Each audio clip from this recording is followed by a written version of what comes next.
ketika kita tinggal di dalam Yesus. Sebagai ranting pokok, yaitu Yesus adalah kekuatan kita.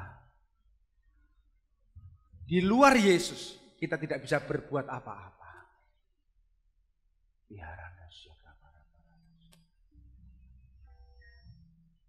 Mari hari ini kita datang kepada Tuhan dengan kerinduan yang mendalam, dengan sungguh-sungguh membawa hati yang haus dan lapar. Kita rindu hari ini memproklamasikan kepada Tuhan, Tuhan, aku haus, Amin. Aku rindu. Jiwaku haus akan kasih-Mu. Nyanyikan semuanya. Yang belum bisa belajar.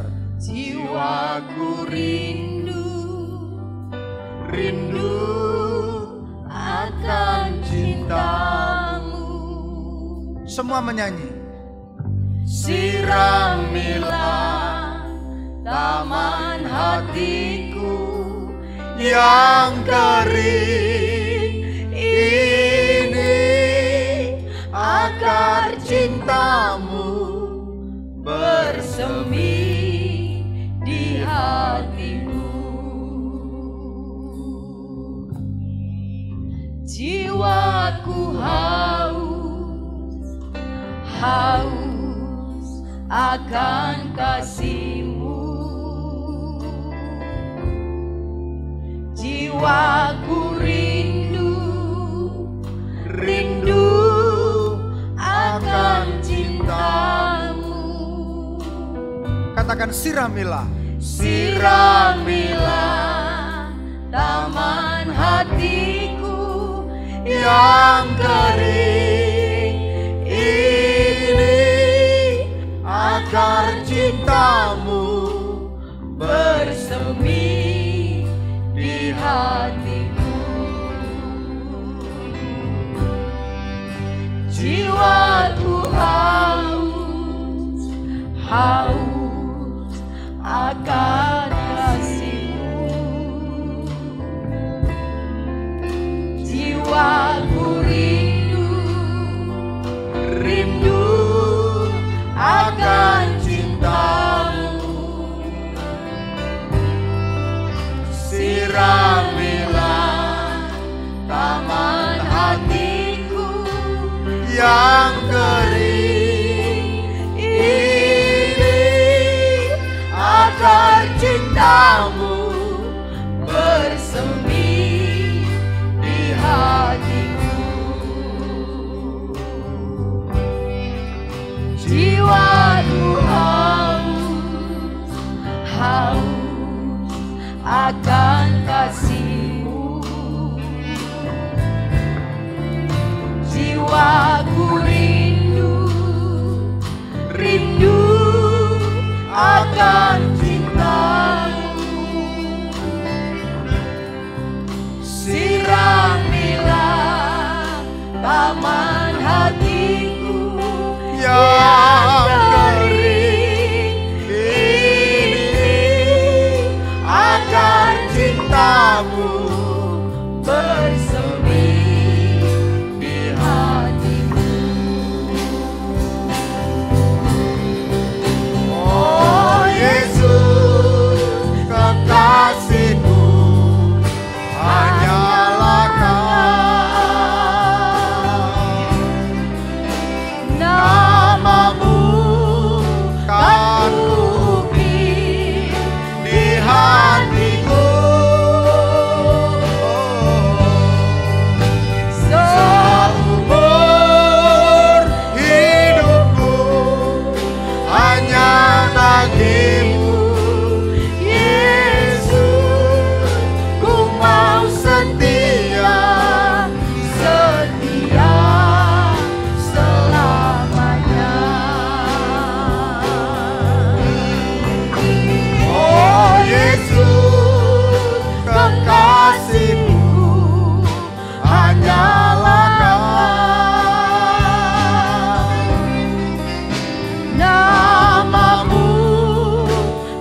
kita berdiri semuanya.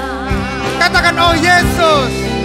Oh Yesus, kekasihku, hanyalah Engkau.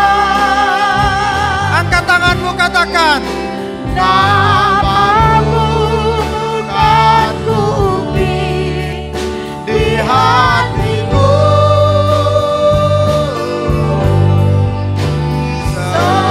Seumur hidupku hanya bagimu, Yesus.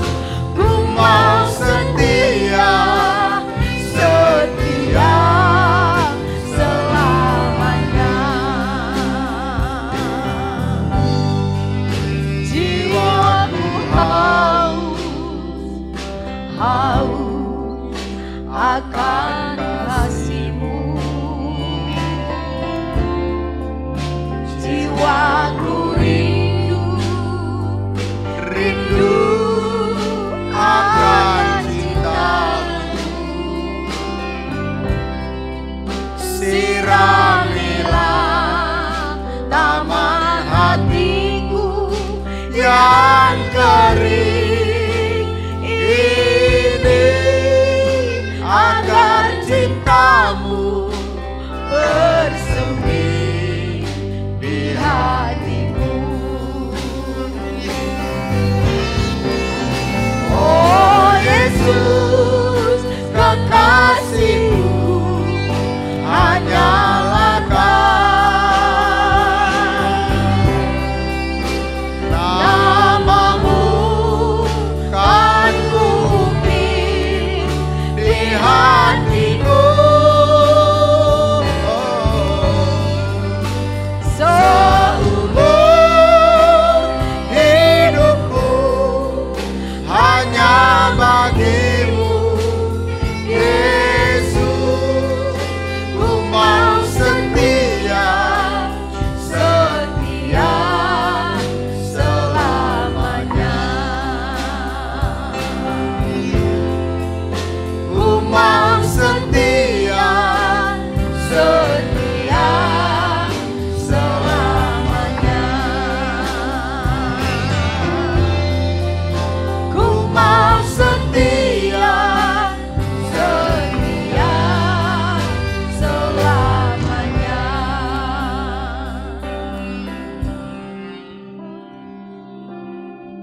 inilah ungkapan jiwa kami Tuhan.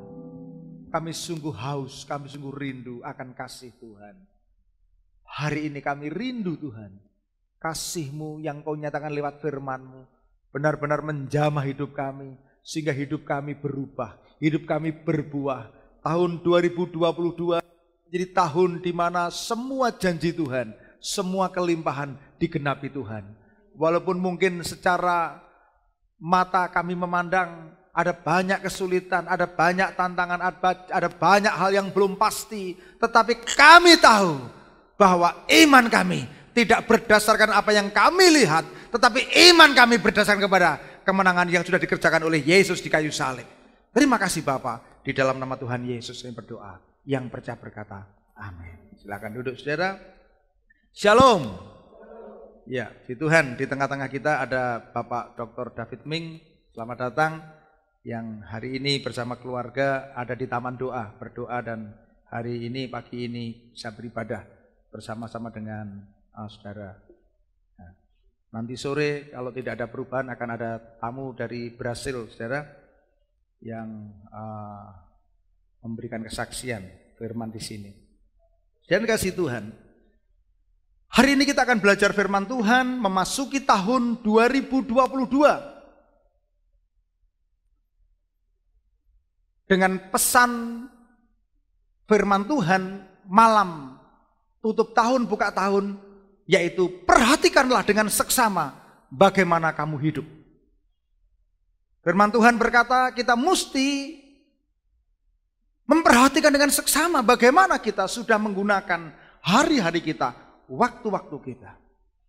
Lalu disambung dengan firman Tuhan ibadah pada minggu pagi dan sore hari, yaitu tinggal di dalam Kristus. Saudara, ini adalah satu pesan Tuhan yang relevan, yang nyambung. Kenapa? Karena di luar Tuhan, di luar pokok, di luar Yesus, kita tidak bisa berbuat apa-apa. Mesti kita mengawali tahun 2022 dengan satu pengakuan dan proklamasi, Tuhan, banyak yang tidak ku mengerti dalam hidupku ini. Namun saya mengerti bahwa Engkau punya rencana yang sempurna. Amin. Banyak yang tidak dimengerti apa yang akan kita alami. Tapi kita hanya percaya. Sama seperti Abraham ketika pergi dari tempat tinggalmu, dari sanak saudaramu ke tempat yang akan kutunjukkan. Enggak ngerti. Tapi dia percaya saja. Sama seperti Petrus ketika kemari, padahal air jalan saja. Tapi dasar manusia, lihat ombak, ya, lihat angin, ya, merasakan angin.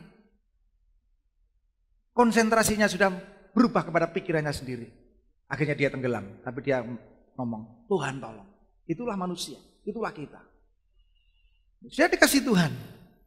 Hari ini kita akan belajar memasuki tahun 2022 ini dengan satu tema, yaitu menanggalkan manusia duniawi untuk menjadi manusia rohani. Semenjak kita terima Yesus sebagai Tuhan dan Juru Selamat, kita sudah pindah. Sudah pindah. Katakan pindah, 2, 3. Kita sudah pindah dari alam maut ke dalam hidup. Kita sudah pindah dari pemerintahan kerajaan gelap kepada pemerintahan kerajaan terang. Ini. Kita sudah pindah dari manusia duniawi menjadi manusia rohani. Kalau dulu kita mengukur banyak hal dari pikiran kita, kemauan kita, kehendak kita. Tetapi setelah kita terima Yesus, kita menyerahkan kemauan kita, pikiran kita, kehendak kita kepada kehendak Kristus. Makanya kita diubahkan menjadi manusia rohani. Dan yang lebih penting lagi, semenjak kita ada di dalam Kristus, kita sudah menjadi ciptaan baru. Sudah menjadi ciptaan baru. Amin. Sudah dikasih Tuhan. Ini. Oleh karena itu, untuk masuk tahun 2022 ini, kita mesti berjalan bersama Tuhan. Tinggal di dalam Tuhan. Ya, sudah dikasih Tuhan. Mari kita akan belajar bagaimana kita akan tinggal di dalam Tuhan. Bagaimana kita akan belajar menjadi manusia rohani, menanggalkan manusia duniawi. Kita akan lihat di dalam 1 Korintus pasal yang ketiga, ayat yang pertama sampai dengan ayat yang ketiga. Latar belakang nats ini adalah bagaimana Paulus menegur jemaat di Korintus yang belum dewasa, yang masih kanak-kanak, yang belum mengerti bagaimana dia harus berlaku sebagai manusia rohani. Dan ini bisa terjadi pada kita semua. Jangan sampai kita masuk tahun 2022 dengan manusia duniawi kita, dengan ego kita, kehendak kita sendiri, dan pasti gagal. Kelihatannya mungkin ada yang berhasil, tapi sebenarnya gagal. Mari kita baca dari 1 Korintus pasal 3 ayat pertama sampai dengan ayat yang ketiga. Dan aku saudara-saudara pada waktu itu tidak dapat berbicara dengan kamu seperti dengan manusia rohani, tetapi hanya dengan manusia duniawi yang belum dewasa dalam Kristus. Susulah yang kuberikan kepadamu bukanlah makanan keras, sebab kamu belum dapat menerimanya, dan sekarang pun kamu belum dapat menerimanya. Karena kamu masih manusia duniawi, sebab jika di antara kamu ada iri hati dan perselisihan, bukankah hal itu menunjukkan bahwa kamu manusia duniawi dan bahwa kamu hidup secara manusiawi? Terima kasih, saudara. Ya. Mari kita lihat di dalam tulisan Rasul Paulus, di dalam Kisah Para Rasul pasal 3 ayat 1 sampai dengan ayat yang ketiga ini, Maka Paulus memberikan istilah manusia duniawi, ya, manusia duniawi itu ada dua macam. Kita lihat yang pertama, pada ayat yang pertama, ternyata Paulus menggunakan kata sarkinos anthropos. Kata sarkinos pada ayat 1 itu menunjukkan bahwa jemaat di Korintus memiliki karakteristik manusia lemah, duniawi, kanak-kanak. Iya. Ayat yang pertama, Paulus menegaskan jemaat di Korintus itu adalah jemaat yang masih lemah, yang masih duniawi, yang masih kanak-kanak. Sehingga makanan yang diberikan adalah makanan yang lembut, yaitu makanan susu. Belum bisa menerima makanan yang keras. Dan kasih Tuhan. Namun kalau kita lihat pada ayat yang ketiga, kalau kita lihat dari bahasa aslinya, tidak lagi menggunakan kata sarkinos tetapi menggunakan kata sarkikos. Sarkikos itu berarti manusia duniawi, manusia daging yang masih menuruti keinginan daging. Jadi dari dua kata itu sebenarnya kita bisa belajar Paulus sedang menggambarkan jemaat di Korintus itu sebagai jemaat yang masih kecil, belum dewasa, masih kanak-kanak dan belum bisa diajar. Belum bisa diberi makanan keras. Yang kedua, jemaat yang masih hidup di dalam manusia daging. Perhatikan Bapak Ibu. Ada dua manusia. Manusia duniawi dan manusia rohani. Ayat yang pertama dan yang ketiga, Paulus menegaskan jemaat di Korintus menjadi manusia duniawi dalam arti dua, masih kanak-kanak, masih lemah, belum bisa diajar, belum bisa dimasuki pengajaran-pengajaran yang keras, dan masih hidup dalam kedagingan. Kenapa? Kata ini dipergunakan oleh Rasul Paulus karena ternyata jemaat di Korintus ini pada kenyataannya masih memiliki iri hati dan perselisihan. Perhatikan, iri hati dan perselisihan. Sehingga manusia duniawi belum mengalami kelahiran baru. Hidupnya masih diperbudak daging, hawa nafsunya, dan dikuasai oleh si jahat. Oleh karena itu disebut sebagai manusia duniawi oleh karena hidupnya mengikuti pola dunia sepenuhnya. Perhatikan, sepenuhnya. Sehingga manusia duniawi menolak hal-hal yang dari roh. Tapi yang dikasihi Tuhan, memasuki tahun 2022 ini, kita mau introspeksi. Kalau kita rindu melekat kepada Tuhan, kita rindu menjadi ranting yang berbuah, maka kita mesti belajar untuk menjadi manusia rohani. Saya dulu pernah bahas manusia rohani yang dewasa, yang memiliki panca indera yang terlatih.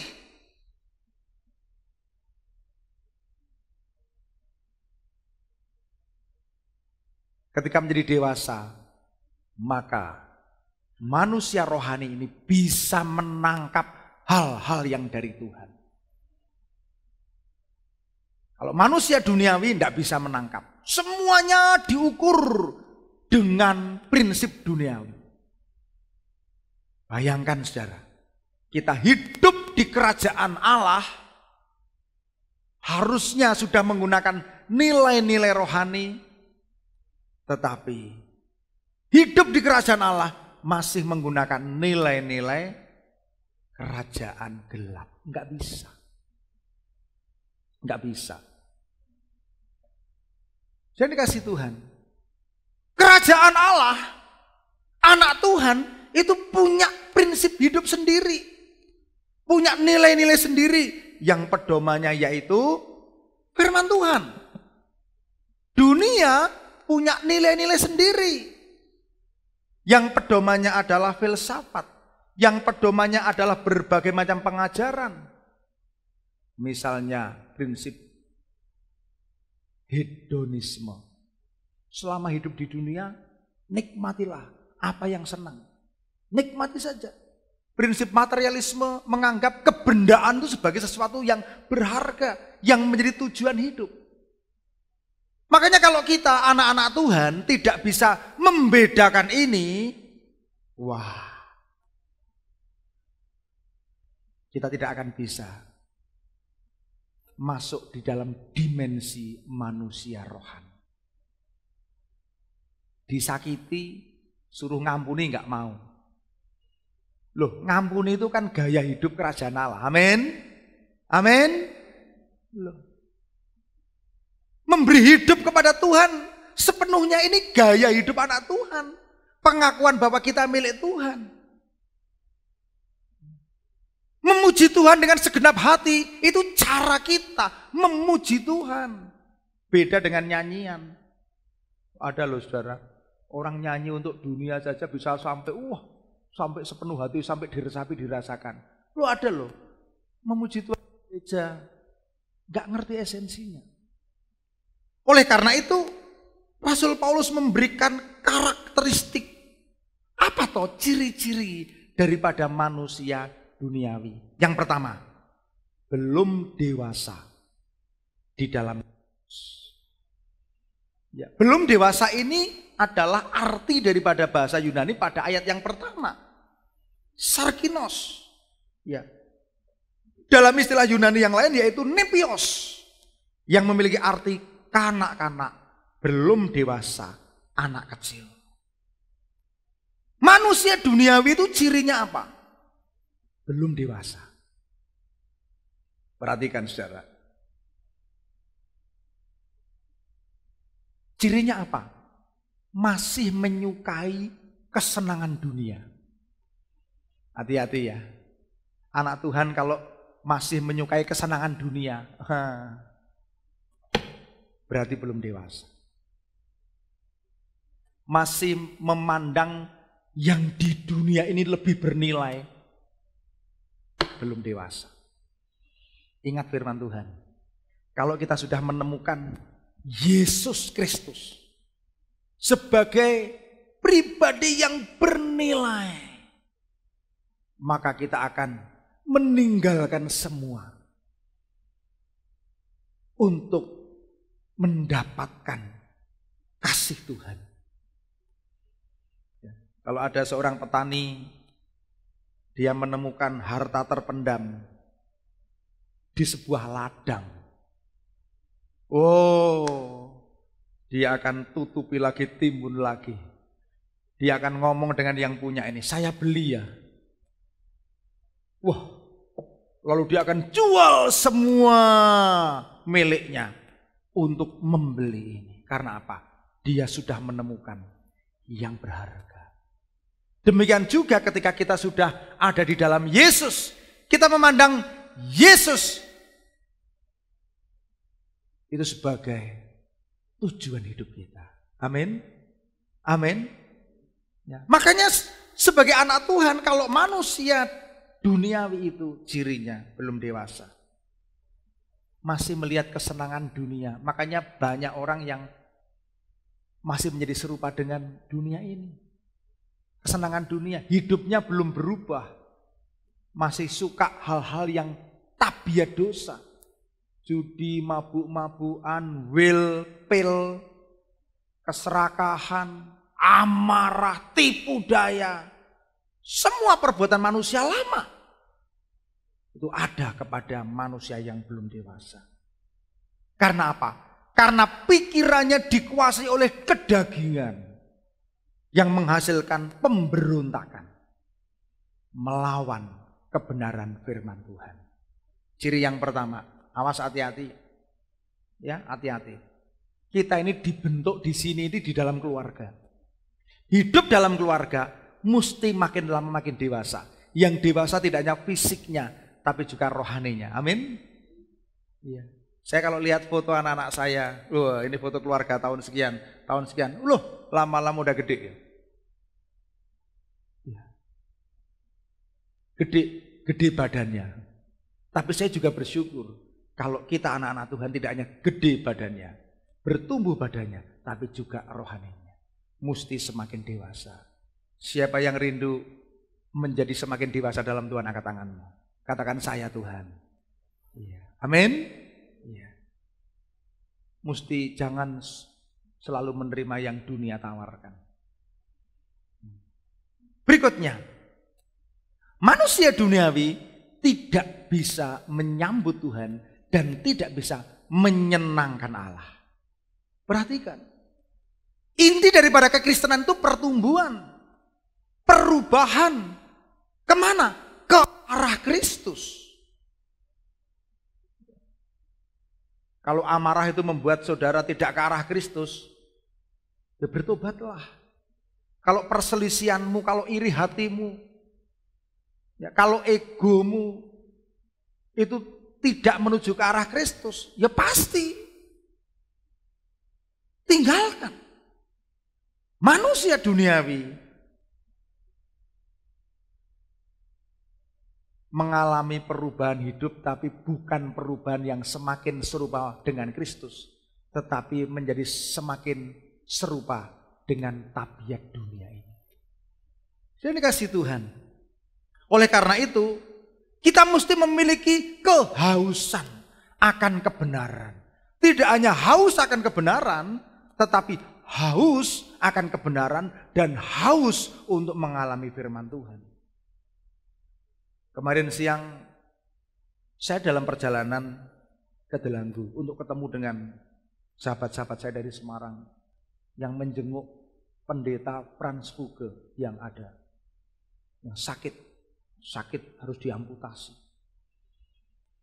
Saya nggak tahu ya saudara, dari mulai parkir di sini saya nyanyi lagu tadi, jiwaku haus akan kasih-Mu. Karena saya sadar, tanpa kasih Tuhan, saya tuh nggak bisa berbuat benar. Ya. Tanpa kebenaran firman Tuhan, saya walaupun hamba Tuhan bisa sesat.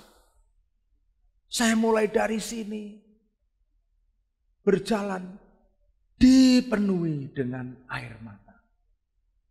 Saya lupa bawa sapu tangan. Bisa dilihat, saya pakai kijang mandili, kijang biru. Waduh, saya dilawat Tuhan, saya nangis terus. Saya nyadari betapa Tuhan, tanpa Tuhan, saya tidak bisa tunduk dan taat pada Tuhan. Tanpa Tuhan, saya tidak bisa menyenangkan Tuhan. Ya. Jiwaku rindu akan cinta-Mu. Siramilah taman hatiku yang kering ini. Waduh. Agar cinta-Mu bersemi di hatiku. Saudara,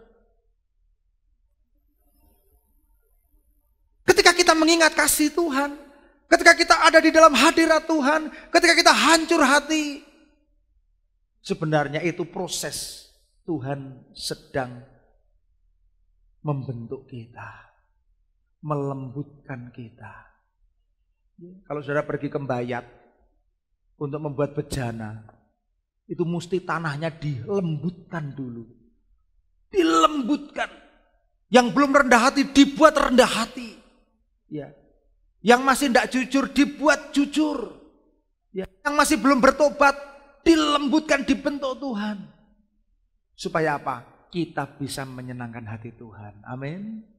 Amin. Loh, kita ini buatan Allah kok. Kita tuh milik Tuhan kok. Masa kita mau menyenangkan iblis? Kan tidak mungkin. Tahun 2022 ini tahun yang luar biasa.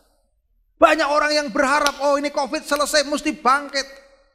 Ada banyak perusahaan yang berhenti, karyawan PHK. Orang berharap Tuhan tahun 2020 adalah tahun kebangkitan. Tapi kita nggak bisa bangkit dengan manusia lama. Tapi mesti bangkit dengan manusia baru. Kalau manusia lama ini tidak bisa menyenangkan. Yang ketiga, manusia duniawi makanannya masih lembut, sukanya dipuji. Susu, tidak bisa makanan keras. Ditegur dikit, tersinggung. Tegur dikit, Saudara, kalau masih ada orang yang menegur saudara, mengingatkan saudara, saudara bersyukur. Oh, dia masih mengasihi, Tuhan masih mengasihi, Tuhan masih pakai orang-orang untuk mengasihi saya. Tapi ingat, nanti kalau sudah tidak ada lagi orang ngomong dengan kita, tidak ada lagi orang yang menegur kita, wah, masalah. Ya, saudara. Makanya Rasul Paulus mengatakan kepada jemaat Korintus, kamu itu hanya bisa makan susu, enggak bisa dikasih makanan yang keras. Karena masih anak-anak. Ya coba bayangkan, kalau anak-anak dikasih sambal pasti nangis, saudara. Wah, langsung nangis. Kenapa? Itu bukan jenis makanannya. Ya. Makanya untuk kita bisa makan makanan keras, mesti harus semakin dewasa. Amin. Amin. Loh iya. Di dalam pelayanan ini butuh disiplin. Butuh komitmen. Ya. Tuhan tidak bergantung dengan situasi. Tuhan tidak pernah bergantung dengan orang per orang. Ya. Tuhan bisa pakai siapa saja. Bahkan ketika ada murid-muridnya ditegur, kalau kamu tidak mau memuji Tuhan, aku bisa nyuruh batu ini berteriak. Artinya apa? Tuhan yang kita sembah adalah Tuhan yang tidak pernah bergantung dengan siapapun.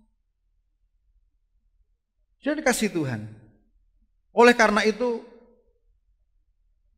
Paulus menyebut manusia duniawi dengan dua sebutan. Sarkinos adalah bayi kecil, belum dewasa.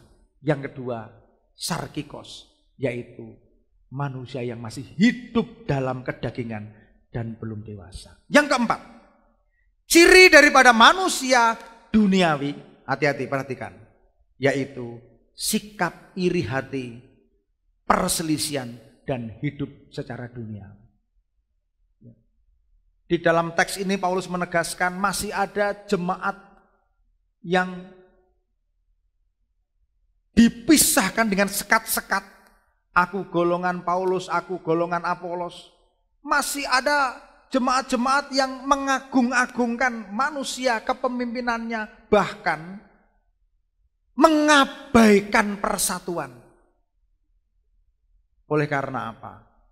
Oleh karena manusia duniawi. Di dalam Yakobus 14 ayat 15, firman Tuhan mengatakan, jika kamu menaruh perasaan iri hati dan kamu mementingkan diri sendiri, janganlah kamu memegahkan diri dan janganlah berdusta melawan kebenaran. Itu bukanlah hikmat yang dari atas, tetapi dari dunia, dari nafsu manusia, dari setan-setan. Perhatikan. Oleh karena itu, frase sarkikos antropos, manusia daging, diartikan sebagai manusia yang hidup dalam kecemaran, di dalam daging, dalam duniawi, yang levelnya sampai keinginannya, tabiatnya dikuasai oleh nafsu dosa. Kenapa? Karena manusia duniawi tidak bisa mengerti firman. Hati-hati Jangan pernah ada iri hati, jangan pernah ada amarah, jangan pernah ada kedengkian, jangan pernah ada ketidakrukunan. Karena apa? Karena Tuhan mengendaki semua umatnya menjadi manusia rohani. Yakobus dengan jelas mengingatkan bahwa segala macam kekacauan, segala macam perbuatan itu datangnya hanya dari iri hati dan mementingkan diri sendiri. Yakobus 3 ayat 16 mengatakan sebab di mana ada iri hati dan mementingkan diri sendiri, di situ ada kekacauan dan segala macam perbuatan jahat. Saudara yang dikasihi Tuhan, perhatikan. Tuhan mau kita menanggalkan manusia duniawi kita. Manusia duniawi itu hanya melihat segala sesuatu dari pikiran sendiri. Manusia duniawi hanya melihat segala sesuatu dari norma dunia. Tapi Tuhan mau supaya kita menjadi manusia rohani. Mari kita lihat manusia rohani. Ayat 1, kata manusia rohani itu menggunakan kata pneumatikos antropos yang diterjemahkan sebagai manusia rohani. Artinya orang yang dipenuhi dengan roh dan hidup dipimpin oleh roh. Saya mau tanya Bapak Ibu, kalau manusia hidupnya dipimpin oleh Roh Kudus, gampang ngamuk atau gampang mengampuni? Gampang mengampuni. Makanya firman Tuhan katakan, hiduplah oleh roh, maka kamu akan meninggalkan perbuatan dagingmu. Banyak teori-teori pemuritan tentang pertobatan banyak sekali. Wah, pertobatan intinya hanya satu, hiduplah oleh roh, maka kamu akan meninggalkan perbuatan dagingmu. Tadi malam saya bangun jam 2:15. Saya tanya mama, jam berapa mama? Jam 2. Papa tidur lagi aja. Saya udah sulit tidur, saya bahasa roh. Sebenarnya kalau jam 3:30 saya pengen bangun, masih baca firman lagi. Tapi udah masih terlalu malam. Oke, saya tidur lagi. Manusia rohani ini intinya manusia yang hidupnya itu mau dipimpin oleh Roh Kudus. Ketika kita menyerahkan hidup kita, masuk tahun 2022 ini, Tuhan pimpinlah hidup saya. Roh Kudus pimpinlah hidup saya. Supaya setiap keputusan yang ada itu bukan kehendak kita sendiri, tetapi kehendak daripada Roh Kudus. Oleh karena itu, manusia rohani adalah manusia yang sudah mengalami kelahiran baru. Artinya apa?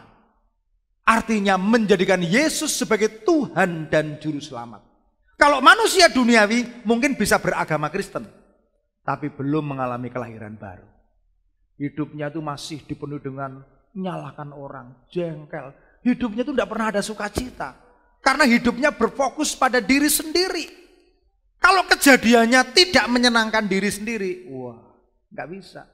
Makanya manusia duniawi tidak bisa dibentuk menjadi seorang hamba.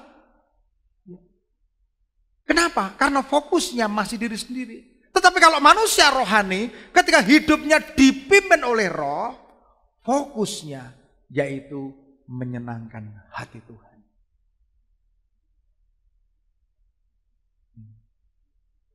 Meskipun bertambah usia, belum tentu manusia juga bertambah dewasa. Banyak orang yang bertambah usia, tapi manusia duniawinya nggak hilang-hilang. Ya, nggak semakin rendah hati. Ya. Kalau ada orang yang menghargai orang dari yang sekedar, dipakainya apa, dia punya apa, dia pangkatnya apa, dia gelarnya apa, enggak.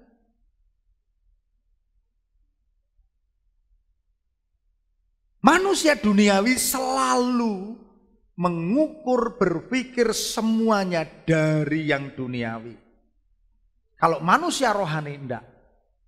Mengukur, melihat semuanya dari sisi rohani. Makanya manusia rohani menggantungkan diri kepada Tuhan sepenuhnya.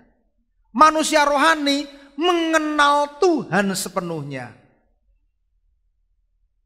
Walaupun manusia rohani masih memiliki tubuh jiwa, masih memiliki daging, masih memiliki pikiran kehendak, tetapi itu semua diserahkan kepada pimpinan Roh Kudus. Saya sangat berharap memasuki tahun 2022, dimensi tahun 2022. Mari kita jalani hidup kita dengan menjadi manusia rohani. Amin, saudara. Saya membaca tulisannya Pak Stephen Tong dan Erastus Sabdono. Intinya begini, gairah orang percaya yang dikerjakan oleh Roh Kudus itu membuat orang yang di dalam Kristus memiliki gairah, hasrat menjadi seperti Kristus, berpikir seperti Kristus, bertindak seperti Kristus, berperilaku seperti Kristus. Kalau kita menerapkan seperti itu, kita selalu sadar, saya ini kan Kristus. Di dalam saya ada Kristus. Coba kalau saudara ketemu Yesus, lalu Yesusnya ditampar pipi kiri gitu kan saudara. Yesusnya ngomong gini, udah tak serahkan pipi kanan. Ketika difitnah, Yesusnya ngomong, berbahagialah orang yang dianiaya karena kebenaran. Semakin terus menerus kita sadar, di dalam kita ada Yesus. Jika saya jadi Yesus, maka perilaku kita akan berperilaku sebagai manusia rohani. Cirinya apa? Yang pertama, meninggalkan sifat kanak-kanak. Anak-anak ini kan egoisnya luar biasa. Kemarin Kenyo ini kan di pantai nemu karang. Karangnya bagus. Gambarnya karang laut. Ya, ada jantung gitu. Oh, bagus ya. Wah, aku saya ngomong, untuk yang mid ya, jangan. Waduh. Ya. Anak kecil selalu ngomong, ini kan milik saya, ini kan hidup saya. Hidup saya sendiri. Gampang ngatur-ngatur. Waduh. Ada orang yang sama sekali tidak bisa disentuh oleh kebenaran firman Tuhan. Makanya kalau kita mau menjadi manusia rohani, tinggalkan sifat kanak-kanak. Amin. Kalau ada teman yang negur, maaf ya, saya tuh mau bicara. Dia ngomong gini, terima kasih, apalagi. Saya senang kalau saya ngumpulkan staf. Ya, saya punya kebiasaan kalau punya staf, tolong kritik saya. Setelah dikritik-kritik saya ngomong, apalagi. Waduh, yang kritik senang ya. Wah, ternyata pendeta kita suka dikritik ya. Senang. Ya, coba kalau saudara ngasih masukan kepada temanmu, wis diwangi ngati-ati le omong, diwangi dikalang-kalang. Wah, setelah ngomong gini, kowe iki ngopo? Ora usah ngurusi uripku, urusane uripmu dhewe. Ora usah ngono. Wah, kira-kira saudara besok ngasih masukan lagi enggak? Oh, enggak. Meninggalkan sifat kanak-kanak berarti apa? Wih. Tidak lagi berpikir seperti kanak-kanak. Di dalam 1 Korintus pasal 13 ayat 11, Rasul Paulus dengan jelas mengatakan, ketika aku kanak-kanak, aku berkata seperti kanak-kanak. Wih. Kalau kanak-kanak kan berkata seperti kanak-kanak. Ada loh orang dewasa ngomongannya seperti kanak-kanak. Hati-hati, harus dirubah. Aku merasa seperti kanak-kanak, aku berpikir seperti kanak-kanak. Sekarang sesudah aku menjadi dewasa, aku meninggalkan sifat kanak-kanak itu. Orang dewasa ini orang yang belajar menghargai orang lain. Ya, kanak-kanak tidak pernah mau belajar. Ya, apa yang saya pikirkan itu yang paling benar. Yang berikutnya, Tuhan rindu supaya kita tidak menjadi serupa dengan dunia ini. Lihat banyak orang Kristen yang hidup di luar sana. Labelnya Kristen, labelnya pelayan Tuhan. Tapi belum bisa meninggalkan sifat kanak-kanak. Masih hidup suka lumpur. Ya, masih hidup suka dengan kotoran-kotoran. Lu anak-anak paling seneng ya. Wah, kalau suruh keceh, suruh di kolam atau apa, suruh menghabiskan waktu. Ya bagi orang tua sih itu enggak masalah, dalam psikologi anak butuh bermain. Tapi anak-anak selalu memfokuskan hidupnya kepada dirinya sendiri. Yang berikutnya, bagaimana kita menjadi manusia rohani? Suka makanan keras. Paulus mengajar kepada anak rohaninya Timotius. Dalam 2 Timotius 3:16, segala tulisan yang diilhamkan Allah memang bermanfaat untuk mengajar, untuk menyatakan kesalahan, untuk memperbaiki kelakuan, untuk mendidik orang dalam kebenaran. Kita mesti suka firman Tuhan, karena apa? Firman Tuhan itu bermanfaat untuk mengajar. Khotbah malam pergantian tahun, orang bodoh, orang bebal nggak suka diajar. Mengajar orang dewasa itu cukup sekali aja selesai. Kalau anak-anak mesti berulang-ulang. Kita mesti suka makanan keras. Mengajar kita, menyatakan kesalahan kita, memperbaiki kelakuan, mendidik orang dalam kebenaran. Makanya kalau jadi jemaat Tuhan, dibentuk Tuhan, ayo kita menjadi jemaat yang menjadi dewasa. Tahun 2022 mesti semakin dewasa, semakin dewasa. Hidup tidak semakin mudah. Ya. Di luar sana ada banyak pengaruh-pengaruh yang menyesatkan, hantaman badai dunia. Mesti kita berjaga-jaga dengan kebenaran firman Allah. Yang ketiga, ciri manusia rohani itu pembawa damai. Pembawa damai. Mari katakan bersama-sama, pembawa damai. 2, 3. Kenapa Rasul Paulus menekankan hal ini? Karena dia melihat di Korintus itu ada perpecahan. Orang Korintus mengabaikan persatuan. Ingat, kesatuan itu penting. Jangan diabaikan. Jangan ada fitnah. Jangan ada gosip. Ya. Jangan ada perpecahan. Jangan ada perselisihan. Kasihlah Tuhan dengan segenap hati, dengan akal budimu, dengan segenap kekuatanmu. Dan kasihlah sesama manusia.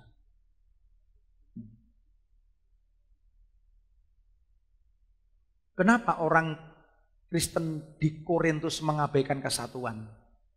Karena mereka egois, mementingkan diri sendiri maupun mementingkan golongannya. Jemaat Tuhan harus menempatkan kesatuan itu sebagai sesuatu yang penting dan pokok. Karena kesatuan menjadi tema doa Yesus Kristus ketika dia akan disalib. Dia berdoa supaya murid-muridnya menjadi satu.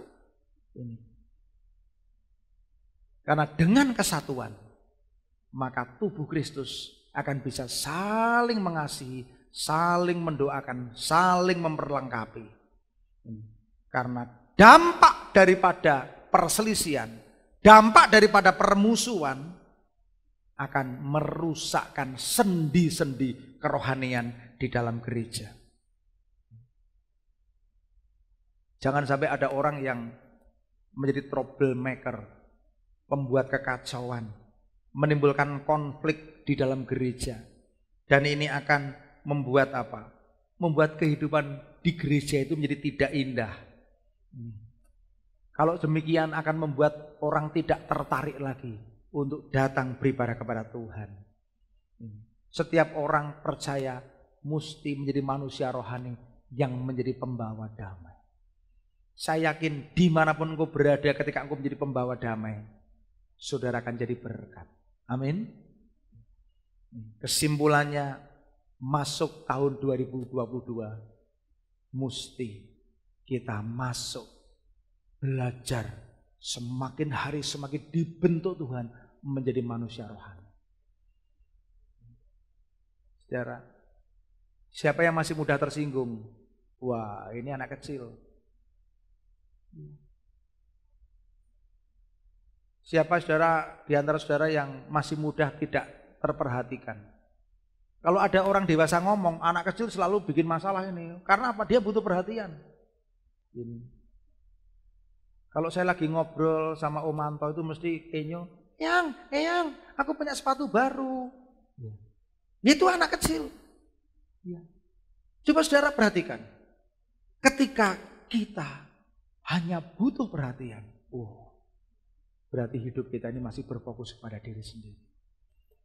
Tuhan mau ubahkan kita. Tahun 2022 kita hidup di dalam anugerah pimpinan Tuhan, tinggal dalam Kristus, menjadi lebih dewasa, meninggalkan sifat kanak-kanak dan siap untuk berbuah. Amin. Mari kita berdiri. Ya, akan kasih-Mu jiwaku rindu akan cinta-Mu. Siramilah taman hatiku yang kering ini, agar cinta-Mu bersemi di hatiku. Yang wanita dulu, jiwaku haus.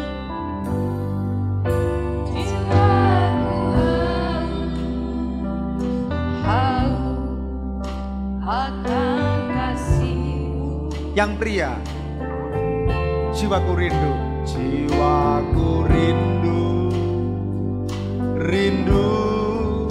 akan cinta-Mu. Yang wanita, siramilah taman hatiku yang kering ini. Yang pria, agar cinta-Mu bersemi di hatiku. Bersama-sama, jiwaku haus. Jiwaku haus akan kasih-Mu. Jiwaku rindu akan cinta-Mu. Siramilah taman hatiku yang kering ini, agar cinta-Mu bersemi di hatiku. Mari kita angkat tangan kita, bebaskan, sembah Dia. Oh Yesus, kekasihku, hanyalah Kau. Katakan, nama-Mu kan kuukir di hatiku. Seumur hidupku hanya bagi-Mu, Yesus, ku mau setia selamanya. Nyanyikan semua, oh Yesus, oh Yesus,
bagimu, Yesus, ku mau setia, setia selamanya.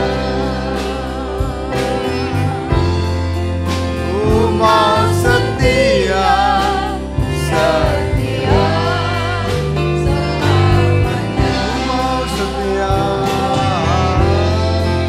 ku mau setia, Setia selamanya. Bapa, kami rindu masuk 2022. Pada minggu yang kedua ini kami semakin hari semakin dibentuk Tuhan untuk menjadi manusia rohani. Manusia yang mengerti apa maunya Tuhan. Manusia yang bersekutu dengan Tuhan. Yang dengar-dengaran akan firman Tuhan. Manusia yang memusatkan hidupnya kepada Tuhan, bukan kepada diri sendiri. Manusia yang semakin dewasa di dalam Tuhan dan mau dibentuk oleh Tuhan. Berkati setiap jemaatmu yang mendengarkan firman-Mu ini. Dalam nama Tuhan Yesus.